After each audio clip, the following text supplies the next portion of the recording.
Шинжлэх ухаан танин мэдхүүн од мөндөр сувг үзүүлж байна. Европ судлаач Золаа болон урлаг судлаач Амина миний бие өрнийн соёл иргэншлийн суурь болсон грек ромын домгууд тэдгээрийн урлагдах нөлөөллийн талаар ярьж хүргэдэг Бурхтын домог нэвтрүүлгээ эхэлж байна.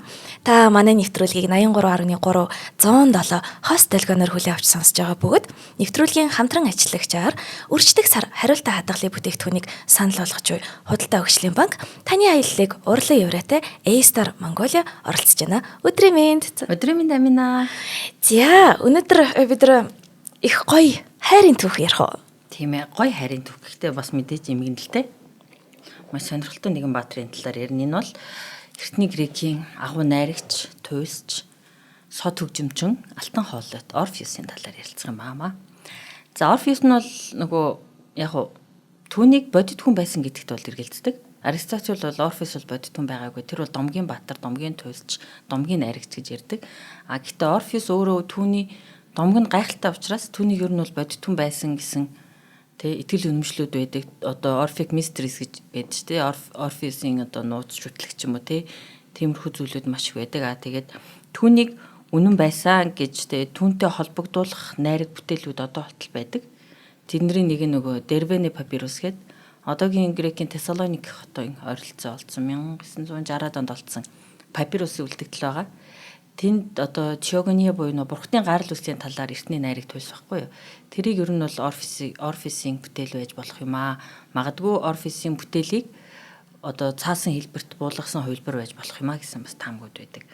Тэгэхээр аль ч хувилбар нээсэн Орфеус маань домгийн ч бай, бодит хүн байсан ч бай тэр бол алдартай туйлж, найрагч, гайхалтай хөгжимчин, алтан хоолойт, уянгалаг, яруу их шиг хоолойтой. Тийм маш алдартай дүр тэгээд барууны урлагч гэсэн ер нь бол маш ихээр дүрслэгдсэн байдаг. Баатрын байгаа. За яг баатар хэр биш л те зүгээр нөгөө домгийн дүр гэдэг талаасаа. За Орфеусын гарал үүсний хаанаас гэхээр тэр бол нөгөө Трак нутгийн гэж ярьдаг. Оросоор бол Фракия гэж ярьдаг те. Тэр нь одоогийн грекийн хойд хэсэг тэгээ Болгарын урд хэсэгт. Балканы хойгийн одоо нуруу байгаа штэ. Стара Планина гэдэг нэртэй те. Өвгөн нуруу гэдэг нэртэй улаас урагж байгаа грек хоорондох газар нутгийг ер нь бол түүхэн Тракийн нутаг гэж нэрлэдэг. Тэр газар нутагт байсан. Тэр газар нутгийн хаан Эгарус гэж хааны хүү.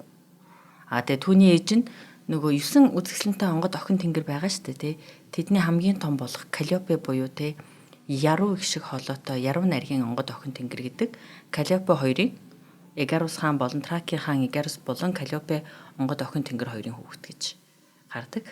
Зарим хувилбар дээр бол Калиопе охин тэнгэр Зевстэй нөхцөд Орфеусыг гаргасан гэж тийм хувилбарууд байдаг. За ямар ч байсан Тракийн нутгаас гаралтай. Тэгээд одоо Болгарт нөгөө Болгарын газар нутаг чинь нөгөө одоо домгон түүхэн Тракийн нутагт хамаардаг болохоор Златны Орфей гэдэг Алтан Орфей гэдэг нэртэй дууны наадам байдаг. Тэр бүр нөгөө 60-70 оноос хойш зохион байгуулагддаг байсан олон улсын дууны тэмцээн байна л да. Оросууд ер нь зөвлөлтийн бүрэлдэхүүнд байсан бүх улс орнуудын эстрадын дуучид орж оролцдог байсан маш алдартай. Тэгээд Алтан Орфей гэдэг нэртэй. Тэгэхээр орчин үеийн соёлд хүртэл энэ нэр нь явж илэн тий. Тийм байж байгаа. Тэгээд Орфеус маань гайхалтай хөгжимчин найрагч туйлсч байснаасаа бас юугаараа илүү алдартай гэхээр өөрийн хайрын түүхээр алдартай. Өөрийн үзэгсэлэнт гэргий Эвридике хэмээх савдаг бүсгүйтэй холбоотой томгоороо алдартай. Тэгээд хайр цэглийнхаа төлөө хөгсдийн ертөнцид очсон гэдгээрээ алдартай. Мэдээж нөгөө Ясон болон аргонавтуудын гайхалтай цуврал домог байдаг хар тэнгисээр аялаад Колхис түрээд алтан нэхий авчрахаар явдаг. Энэ онгоцон дээр байсан баатруудын нэгд бас Орфеус маань тооцогдсон байгаа. За тэгэхээр Орфеус бол гайхалтай хөгжимчин байсан гэж түн тэр өөрийн агуу хайрын түүхээрээ алдартай. Тэр бүгдээрээ үзэгчтэйгээ эхлээд энэ агуу хайрын түүхийг нь хуваалцъя. За Орфеусын гарал үүсэл нь өөрөө Тракийн хаан Эгарус хааны охин одоо хүү байсан гэж байна. Нэг бол Зевсийн хүү байсан байж болно. Тэгээ түүний ээж нь бол онгод охин тэнгэр Калиопе. За тэгэхэд Калиопе яруу найраг туйлсын онгод охин тэнгэр бөгөөд нөгөө 9 онгод охин тэнгэрийн тэргүүн байсан гэж үзэгддэг юм байна. Зевс биш Аполло гэдгийг Аполлогийн хүү байсан байж магадгүй гэж. Ягаад гэвэл Аполло ч өөрөө гэрэл гэгээ хөгжим. Тэг ер нь Аполлон ч өөрөө нарны бөгөөд урлагийн бурхан гэж байгаа. Одоо 9 мусаг маань дандаа Аполлоныг дагаж явдаг тий. За тэгэхээр түүний аав нь нарны бурхан Аполло бас байж болох юм байна. За тэгээд Орфеус маань үзэсгэлэнт савдаг Евридиктэй гэр бүл болсон гэдэг. Евридик бол маш үзэсгэлэнтэй савдаг бүсгүй, гоо бүсгүй тэр хоёр чин үнж хайр сэтгэлээр уулзраад хоорондоо гэр бүл болсон гэдэг. Гэхдээ домгийн аль хувилбараас хамаарат Евридикийн өглөөд өөр дурдгдсан байдаг. Чин Вержилийн хувилбар дээр бол Евридикийг Арестус гэдэг нэртэй баатар ирэх хөөгөөд эзэмтгэхийн тулд хөөгт нь тэр баатараас зугтаж явж байгаад Евридикийг насварсан гэдэг. Гэтэл Овидийн метаморфозис дээр бол Евридикийн бүсгүй нь хурмынхаа өдөр одоо цэцэгт нухад өөрийн одоо нөхөд найз нөхөд болох үзэгсэн дохид савдгуудтай бүжгэлж хөөрч цэнгэж яваад хортон могонд татгуулсан гэжсэн. Гардаг. Аль ч тохиолдолд ер нь бол Евридик маань өгсөн. Тэгэхээр зарим хувилбар дээр бол хурмынхаа өдрөөч гэсэн насварсан гэсэн хувилбар байдаг. Тэгээд ер нь бол хурмаа хийгээд залуу хоёр хос маань хайр дурлалаар уулзраад хурмаа хийгээд удаагүй байхдаа үзэсгэлэн савдаг Евридик өөрийн бараа бологчтой үзэсгэлэн савдгуудын хамтаар ой нуут тоглож яваад хортоо могонд татгуулаад насварсан гэдгийг. Тэгээд үзэсгэлэн гэргийн Евридикийн зуурдаар хурмаа хийгээд удаагүй байхдаа насварсанд Орфеус маань ихэд гашуудсан гэдэг. Тэгээд ихэд гашуудсан учраас тэр нөгөө одоо тэр гайхалтай хөгжим тоглодог лир ятгыг онцгой эзэмсэн гайхалтай хөгжимчин байсан. Тэгээд гашуудлын дуудуулдаг гашуудлын хөгжим тоглодог байсан. Тэгээд үзэгсэн эхнэрийнхээ үхлийг давж чадаагүй учраас үзэгсэн эхнэрийнхээ гэргийнхээс сүнсийг тамийн ертөнцийн эзэн Эдисээс гуйж булсааж авахын тулд тамийн ертөнцид аялан очсон баатарын баган Орфеус маань. За тэгээ тамийн ертөнцид очихдоо тэр яасан бэ гэхээр тамийн ертөнц чинь зөвхөн өгсөн хүн л очих ёстой шүү дээ. Амьд хүн очих болохгүй учиртай. Гэхдээ бидний мэдж байгаагаар ямар ч зэн хоёр баатар очсон байгаа Тесиус очсон байгаа. Ираклис очсон байгаа. Тэгэхээр Тесиусыг Ираклис амин аваад буцаагаад гаргацсан шүү дээ. За тэгээд Орфеус маань үзэсгэлэн гэргийнхаа сүнсийг тамийн ертөнц эрхшигчээс гуйхаар тамийн ертөнцид очдөг юм аа. Тэгээд тамийн ертөнцид очихдоо бид нэр ярьжсэн нөгөө тамийн ертөнцид үхсдийн ертөнц хүний ертөнцийг тусгаарладаг Стикс хэмээх гол байгаа. Стикс гол дээр харон хэмээх гатлаг завчин ажилдаг.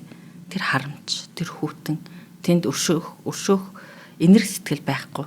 Гэтэл Орфеус маань харон дээр очиод нөгөө их шиг таялгуугаараа үзэсгэлэн гэргээ хайртай гэргийгээ алдснаа хэрхэн гашуудад зовж шаналж байгаагаа илэрхийлж хөгжим тоглосон харон тэр хөгжимд нь уураад Орфеусыг зөвшөөрөөд хөл савлгүйгээр амьд хүнийг Стикс голоо гатлуулаад тамийн ертөнцид аваачсан гэдэг. Бурхтын домогт ер нь харууныг ингэж уйрааж исэн нэгч дүр байхгүй хаа тийхгүй. За тэгээд тамийн ертөнцид Орфеус маань очиж л дээ. Тэгээд тамийн ертөнцид орохдоо хинтээ уулзсан бэ гэхээр түүний хамгийн эхлээд таарлцсан хүн нь одоо тамийн ертөнцийг хідэн байнгын оршин суугчийн талаар бид нар ярьжсэн те. Тан талуус хэмээх хаан байгаа. Амьжигтай хаан. Тэр хаан бурхтад шийтгэгдсэн байгаа тэнд. Яаж шийтгэгдсэн бэ гэхээр Танталус маш их өлсдөг, маш их цангадаг. Гэтэл Танталусын дэргэд нь ингээд гараа сунгах төдийд жимсийг авч болохоор жимсний мод ургаж идэг байнга. Ингээд сайхан жимстэйгээ шимшүүлсэн гоочсон. Яг ингээд бүхийг төдийд цэвэр тонголог өстэй булаг шанд байж идэг. Гэтэл идгээд нөгөө байнга өлсөж байгаа учраас нөгөө модны жимсийг хүрдгээр өндийхэд жимс нь өөрөөс нь холтоо явчихдаг.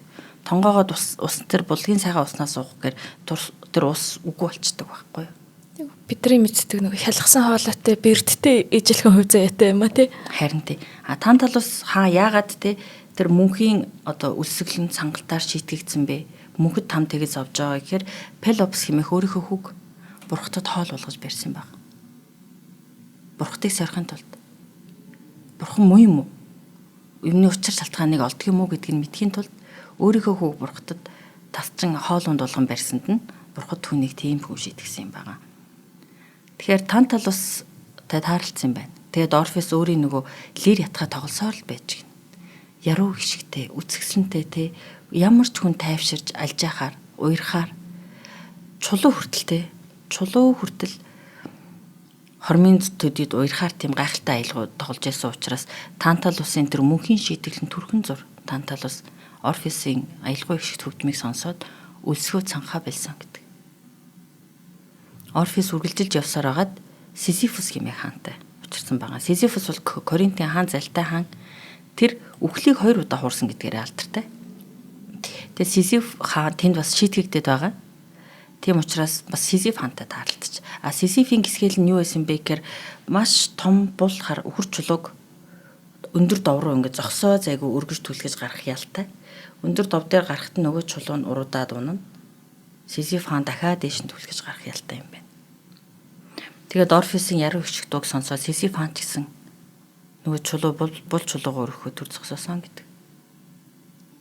Тэгээд үргэлжлүүлж явсаар байгаад мэдээж тамийн ертөнцийг эрхжигч Эдистэй болон түүний үзэсгэлэнт гэргээ Персефоны хоёртад учирч гин.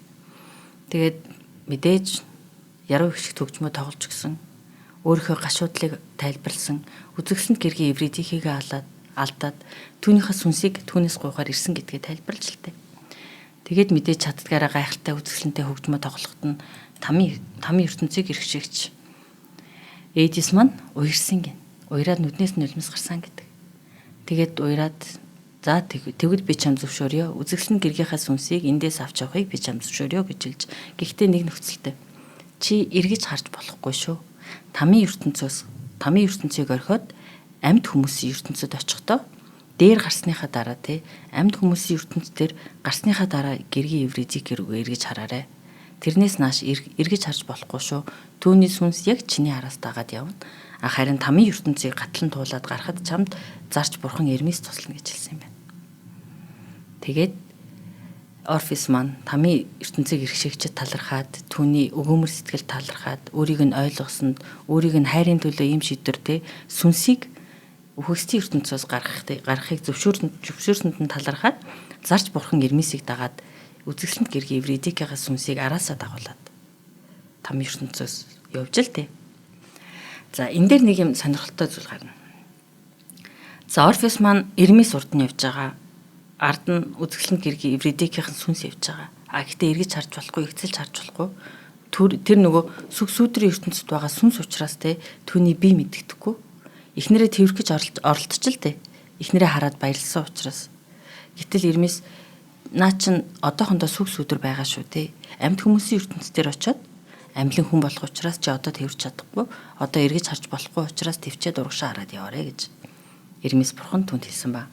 За тэгээд Орфис маань Эрмисийг дагаад үхэгсдийн ертөнцийг гатлал яг амьд хүмүүсийн ертөнц рүү ингээд шилжчихэж л Яг тэр хооронд Орфест юу болсон бэ гэхээр эргэлзээ төрсөн.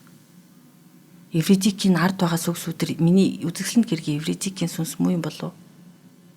Тамийн ертөнцийг эрхшигч надаар дайжигнаагүй байгаа да. Хэрэг худлаа байвал би яана гэж эргэлзээ тэр хормын төдий эргэлзээнд автаад эргээд харцсан. Эргээд хартал яг нүдэн дээр нь эхнэрийнхэн сүнс замхан атсан гэдэг.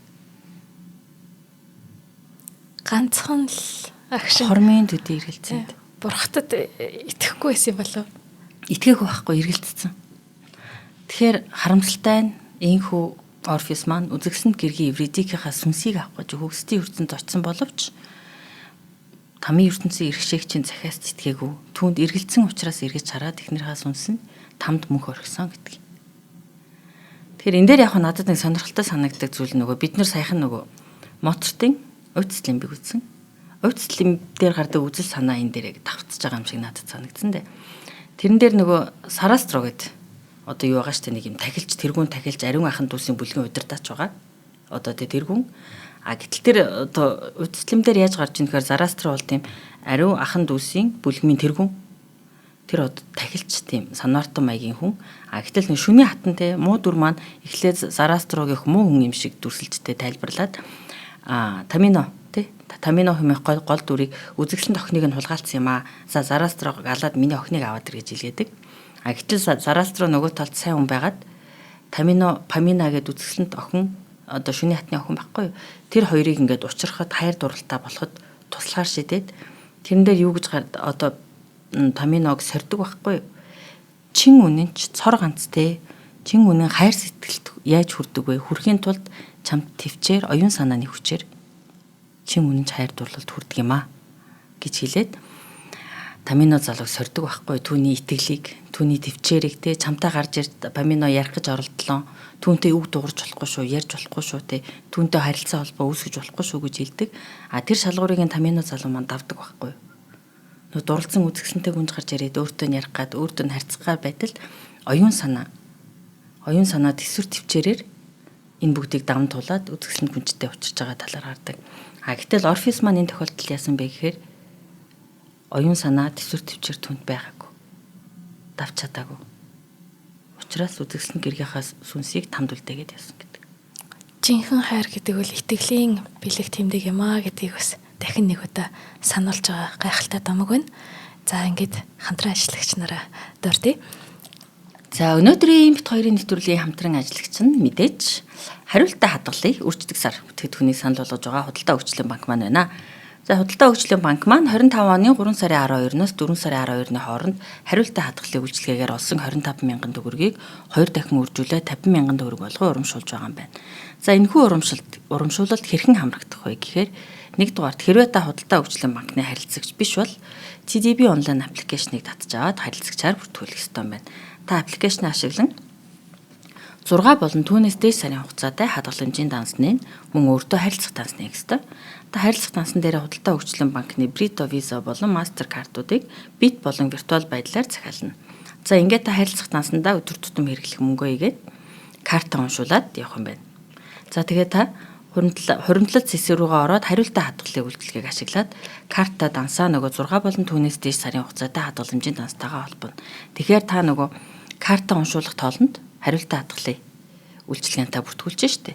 Тэгэхээр та жишээ нь 5500 төгрөгөөр гүйлгэн уншуулаа гэвэл та 1000, 2000, 3000, 4000, 5000 төгрөгөөр бүгэлдэж болно. Таны данснаас 6000 төгрөг уншигдаад 5500 төгрөг нь таны худалдаа авалт хийж байгаа үйлчилгээний байгууллагатчод 500 төгрөг нь харин таны хадгаламжийн дансанд очих юм байна. Ийхүү байдлаар та 25000 төгрөгөө одоо тэ хариултаараа 25000 төгрөг цуглуулж чадвал Худалдаа хөгжлийн банк тэрийг нэг удаа 2 дахин үржүүлээд 50000 төгрөг болгон таны данс руу оруулах юм байна. За хоёр дахь хувилбар нь хэрвээ та Худалдаа хөгжлийн банкны харилцагч бол та мэдээж энэ үйлчилгээнд орох боломжтой. Хэрхэн оролцох вэ гэхээр мэдээж та TDB онлайн аппликейшнээ татаад карта үүсгээд харилцах дансаа картаагаа холбох ёстой. За тэгээд мэдээж та 6 болон түүнээс дээш сарын хугацаатай хадгаламжийн дансатайгаа холбох ёстой юм байна. Ийхүү хариултаатаа оруулна. Хэрвээ та энэ үйлчилгээг хэрэгэлдэг бол та шинээр 6 болон түүнээс дээш сарын хугацаатай хадгаламж нэгээд харилцах данс, карттай харилцах дансаа шинэ хадгаламжийн дансатайгаа холбоход болох юм байна. За та энэхүү урамшуулт хэрхэн хамрагдах вэ гэхээр та дурын Худалдаа хөгжлийн банкн дээр очиод хэлбэр хоримтлал үйлчилгээ гэсэн нээлгэх боломжтой. Мөн TDB онлайн аппликейшнийг аваад шинээр харилцагчаар бүртгүүлж болно. Хэрвээ та харилцагч бол түрүүн зөвлснөөр харилцах дансаа шинэ хадгаламжийн данс нэгээд холбох боломжтой юм байна. Тэгэхээр урамшуул нь хэзээ орох вэ гэхээр шалгуур хангасан харилцагчийн данс руу даваа гараг болгонд орох юм байна. Та тэгэхээр 25000 төгрөгийг 50000 төгрөг болгон нэг удаа урамшуул болгон авах боломжтой юм байна. За та тэгэхээр дурын Худалдаа хөгжлийн банкны салбарт очиод үйлчилгээг нээлгэх боломжтой. Эсвэл 1819-77 утсаар холбогдоод мэдээлэл аваад TDB онлайн аппликейшнийг ашиглан энэхүү урамшуулалд оролцох боломжтой байна. За Худалдаа хөгжлийн банктай маш их баярлалаа. За Орфей маань Евредикагаа алдчихлаа. Тэгээд үүнээс хойш дахин гэрэлсэн болов уу? Дахин гэрлээг Орфей. Тэгэхээр яг л нэг хайр дурлалтай маш их хүн ч юм байсан байна тийм. За тэгэхээр энэ Орфей хэмээх дүр маань бол ер нь юугаараа хамгийн их онцлог энэ сонирхолтой элемент гарч ирж ийн вэ гэхээр тэр Аидын ертөнц гэдэг чинь бол ер нь сүг сүүдэр байдаг ерөөсөө хүн дахин амьлах боломжгүй ертөнц гэхгүй юу те. Нэг яг грекчүүд янз янзын юмд итгэдэг байсан л та. Гэхдээ ер нь бол Аидын ертөнцөөс бүхэл бүтэн сүнс авчирна гэдэг. Миний уншсан хувилбарт болохоор Аид өөрөө уярах биш. Персефона нь уярсан юм байлээ. Ягаад гэхээр Персефона өөрөө цагта газар дэлхий дээр тий үржил шимийн ээж бурхантайгаа цуг амьдарч байсан болохоор газар дээрх ертөнц ямар гоё вэ гэдгийг мэдж байгаа учраас тэрэнд уярж Евредикаг буцаж очихыг зөвшөөрсөн гэддэг тий. Гэхдээ ямар ч тач харамсалтай нь энэ Орфейн аялал маань бол гэдэг амжилтгүй таагүй болсон юм байна. Гэхдээ Орфей ямар ч тач тэр газар доорх ертөнц рүү очсон нь бол үнэн. Яг энэ газар доорх ертөнцид очиж тэр мөнхийн хайр, мөнхийн амьдрал гэдгийг дахин сэргээж гэдгээрээ эртний Месопотамийн бидний сайн мэдэх Вавилон хотын Гилгамешийн домогтойч бас ижил төстэй тийм элементүүд гарч ирдэг. Гилгамеш ч гэсэн домогт гардгаар бол мөнхийн амьдрал, мөнхийн хайрыг хайгаад явж байгаа. Тэр орфикууд ер нь орфийн шашны талаар болохоор яалтчгүй Дионисын шашинтай бол холбогдож байгаа юм. Бид нар Дионис Дарсны бурхны домог дээр бол ер нь ярьжсэн. Дионисын шашин гэдэг маань бол ер нь фрак хэмээх хойд зүгийн нутгаас орж ирсэн. Одоо фракия гэдэг тракия гэдэг чинь тий.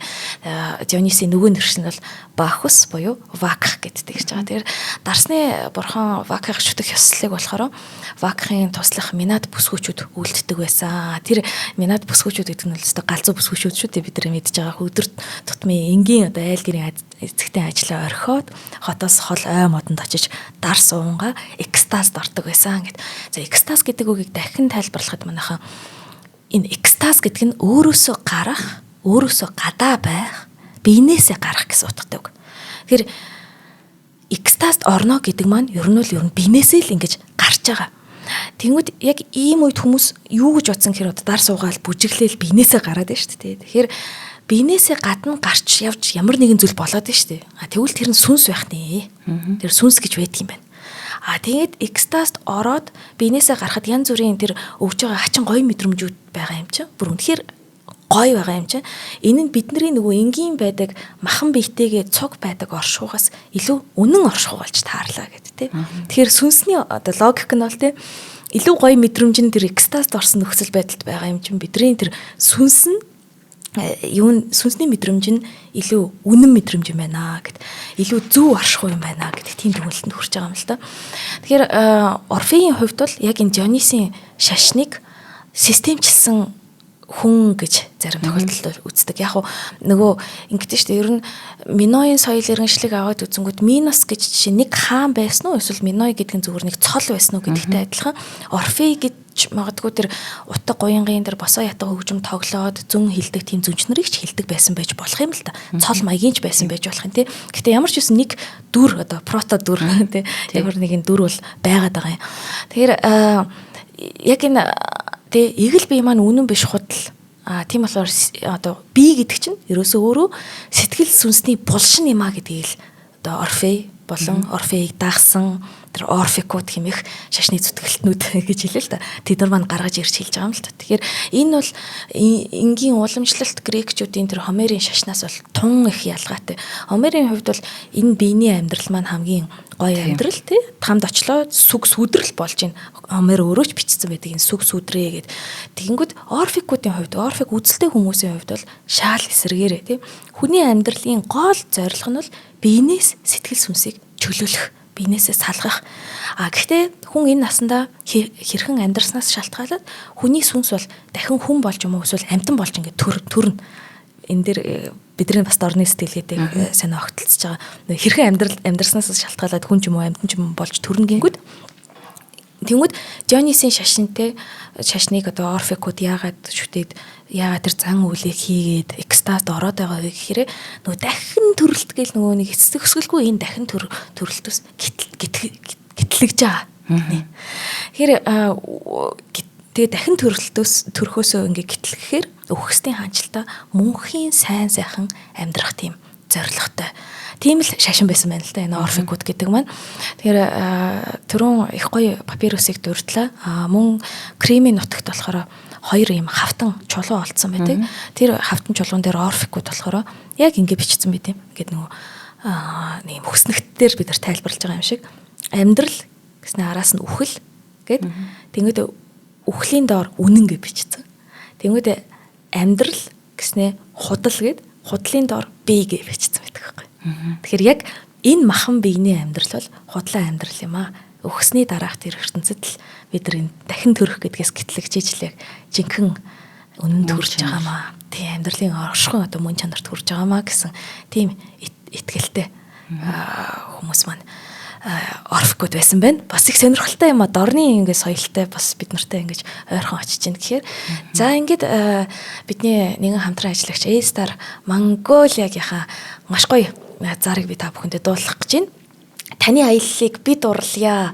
Үнэхээр л яг аяллыг маань уралдаг A-Star Mongolia хэмээх компани маань од мөндрийн багаар хөтлүүлсэн Туркийн спешиал аялал зохион байгуулах гэж байна. Тэгэхээр од мөндрийн багаар хөтлүүлнэ гэхээр угсаа од мөндрийнхэн маань одоо зулаа хөтлөгч маань, зандаа хөтлөгч маань бүгдээрээ яг гидэ хийгээд эртний соёл хөгжилтэй та бүхнийг танилцуулна гэсэн үг. За энэ аялал маань болохоор 6 шөнө 7 өдрийн аяллаа хөтөлбөр байгаа. Зөвхөн одоо далайн ирэг дээр амраад тэр байгалийн мэдээж тэр гоо сайхныг үзэн далайн иргэн сайхан амралт байгаа.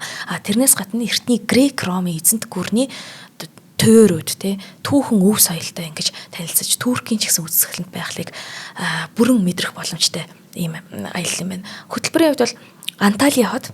За энэ бол далайн иргэн Сувд гэдэг эртний бүр Ромын үед байгуулагдсан гоо үзэсгэлэн гэрээ тун алтартай хот. Мөн Кекава энэ нь болохоор далайн доорх хот. Эртний Ликийн үеийн хот бөгөөд газар хөдлөлтөй болмоос далайд чивээд одоо өнөөдөр хүртэл усан дор үлдсэн. Тэгэхээр усан онгоцор аялангаа тунгалаг усны ёроол ингээд харагдаад тэр тунгалаг усных нь ёроолд бүр эртний хотын балгас байна гэхээр маш гайхалтай. За Далиан болохоор ястмэлхийн арал Туркийн хамгийн онгон байгальтай газар гэж үздэг. За энэ дээр болохоор нөгөө аврах ястмэлхийнүүдийг харах боломжтой юм байна. Мөн Демре, Мира, Фетхие гэх мэтчлэн грек ромын төр түүхэн гайхамшигт хатуудыг танилцаад мэдээж зулаа хөтлөгч маань өөрөө цуг явах юм чинь. Энэ нөгөө бурхтын номог дээр ярьжсэн энэ явж штэ гэд ярих боломжтой. За аяллаа хувьд маш тав тухтай 5 хотод зочд буудал байрлаад далайн ирэг дээр амраад Turkish Airlines-ийнхаа хуваарьт нислэгээрээ зорчих нь байна. 2025 оны 4 сарын 5-наас 4 сарын 12-нд. Гэхдээ ч одоо юу хөтлөлөө те. Тий. За хасаа өдөр шүү дээ. За эцсийн нэгдэх нэг ганц хоёр судал байгаа хаа манайхан яараарэ. Үүний хувьд 5 сая 690 мянган төгрөг 6 шөнө 7 өдрийн гайхалтай аяллаа хөтөлбөр юм байна. A-Star Mongolia-да баярлалаа. За баярлалаа. За хоёлаа Орфистэй юу тохиолдсон үргэлжлүүлэх үү? За ер нь бол Орфис маань үзэсгэлэн гэргийн Эвризикийн насаараа түүнийхээ сүнсийг авах гэж сүгсүүдрээ оронд очисон боловч аварч чадаагүй. Тэр гашуудлаа ер нь даван туулгүй 4 жилийн дараа насарсан гэдэг. Орфис дахиж хүнтэй суугаагүй гэдэг. Дахиж эмэгтэй хүн дурлаагүй гэдэг. Гэтэл харамсалтай нь Орфис бол гайхалтай хөгжимчин туйлс чивэрлсэн, гашууд саарлсан, гашуудлын хөгжмөд тоглосоор байсан. Нэгэн удаа Диониси Минадуттай таарлтчихлээ. Тэгээ Минадут ч экстаз хөрөлтөд орчихсон. Согтчихсан дарсаа угаа согтчихсан махан биеэсээ гарцсан сүнсэн биендээ те. Сүнсэн биенд нь ингээд хамаг оршихуун очсон, хөөрцөн, мансуурцсан байхдаа Орфист таарлтчих. Өнөө ирчүүдийг үзсэн яддаг ир хүн чинь энэ үү? Үгсэн гэргээгээ гашуудад чаддаггүй дахиж эмэгтэй хүний гоо сайхныг хараагүй одоо тий туйлсчин энэ гэлүүгээд Орфисыг их сонжиж л дээ. Тэгээд галзуурцсан, хөөрцөн, мансуурал, хөөрөлд орцсон тэр олон минадууд маань Орфис руу дайраад түүнийг тасчин алсан гэдэг.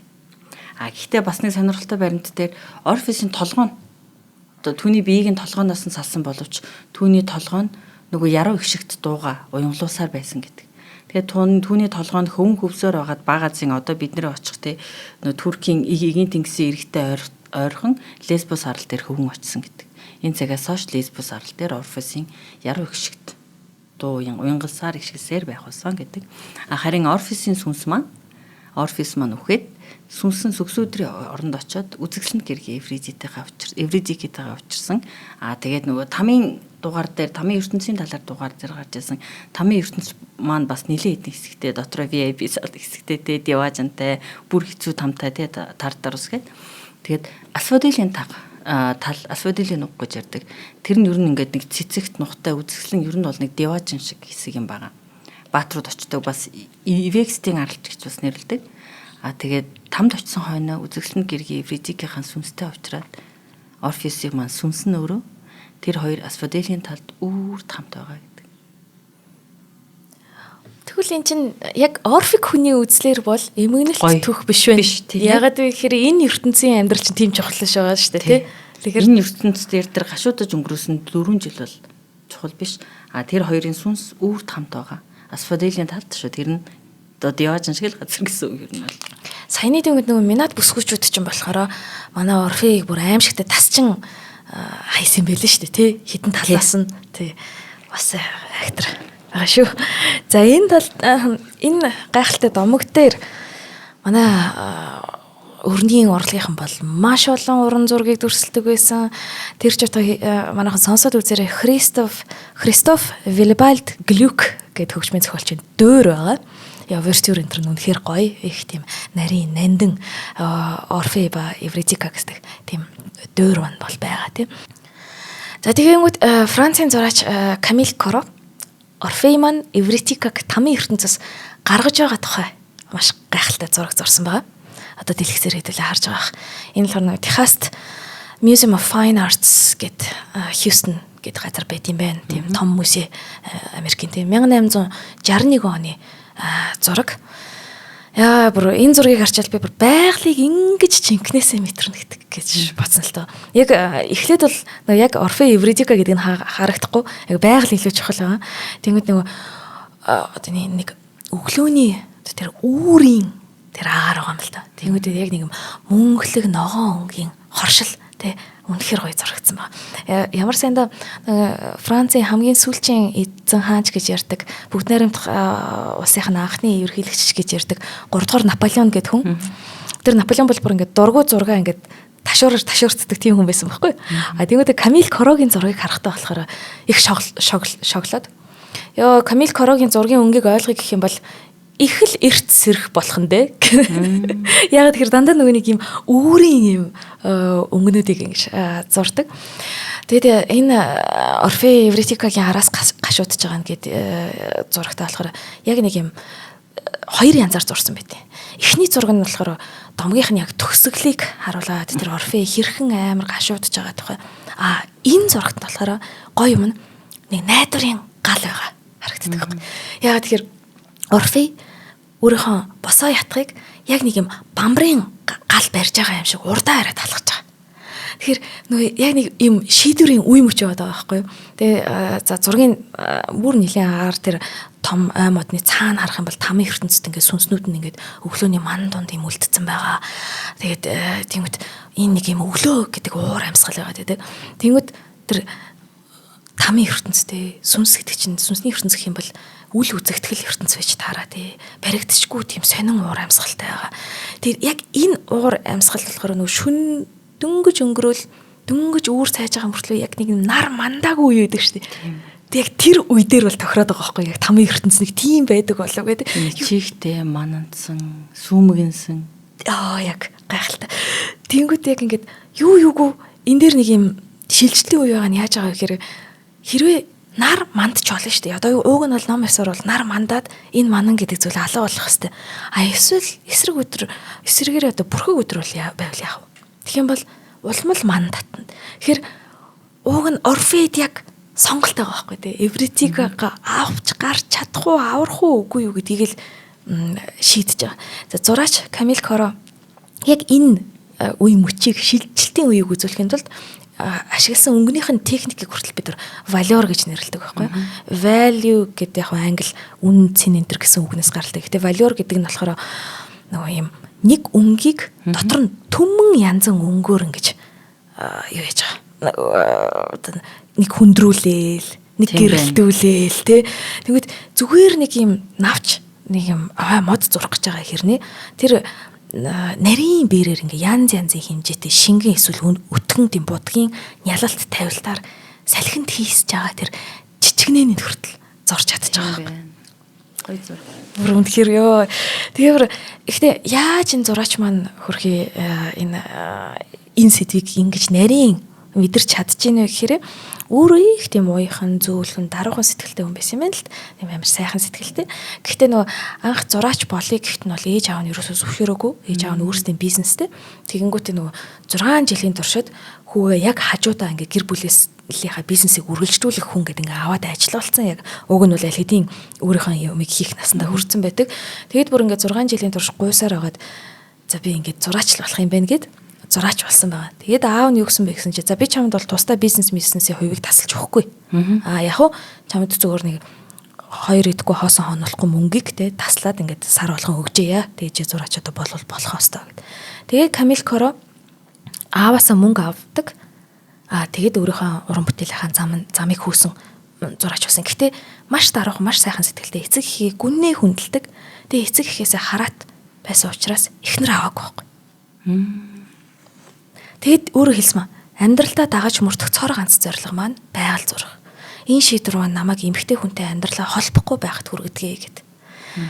Тэгэхээр өөрөө тэр нэг юм орфеин тэр 4 жилийн гээд тэр шаналлыг те Евредикагаа хизээч хайртай эмэгтэй хүнтэй хизээч суух байж чадахгүй гэдгээрээ их ойрхон байгаад одоо нэг юм найдвар уг нь байдаг юм аа. Гэхдээ ингээд алга болчтгоо гэдэг тэр нэг Тийм байна. Тэр өөрийн манан бодан зурсан. тий яг өөрийнхөө тэр нэг сонголтын шилжилтийн үеийг л гайхалтай үзүүлж байгаа юм л та.